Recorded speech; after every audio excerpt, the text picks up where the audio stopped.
có vòng sâu sông lao chính nè ở cùng quang của phải chạm xe có vòng an nông ấy an thơ bảo thì bờ thơm mấy người thơm cứ có vòng thơ mình nhung và họ vùng ấy nông thân như trên từ thứ mòn có vòng sâu sông lao chính nè ngô quan thơ nông ấy ăn chữ thấy mong sông tốt vừa mà ngô lan ở đâu nên ô cứ phải ta mà ngã chữ ba lì nguy từ bán ta sẽ có vòng từ mình nhung pha sâu san ba nông ấy ăn có vòng nông sâu san du an lịch ở bên an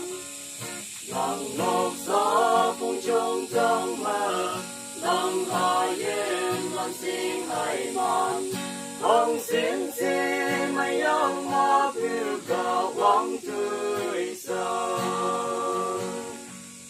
có bóng sâu san lo chính na ngô quan thơ nắng ai ăn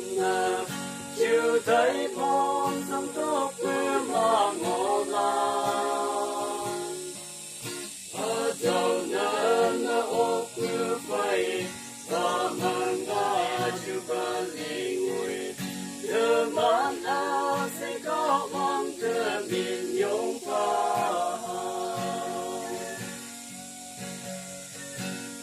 mày ơn của nhây nong chạy hay nào nhỉ nong nhĩ sinh hay món phiêu hình hậu vây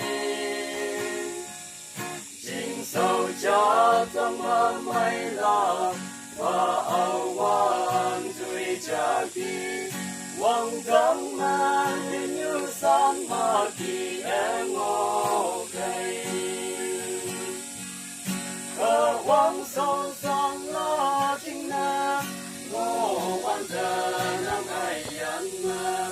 chịu thấy mong sông tốt phiêu mà ngô lan ở đâu nên ô phiêu phây ta mang ngã chịu ba lì nguy giờ bán sẽ có vòng thơ mình nhung pha vòng nông sâu san và thơ chia lâu âm thầm pha nông có sao mây ôm ngô đáng gì mà em ngô vui nhi lan thơ cứ màu mây nhau thầm lòng chịu thấy mây xuân thầm pha cả vòng nông có vòng sâu san lo chính na ngô quan thơ nắng ai ăn chịu thấy mong sông tốt cứ mà ngô lan ở đâu nên ô phiêu phây ta mang ngã chịu ba lì nguy giờ bán sẽ có vòng thơ mình nhung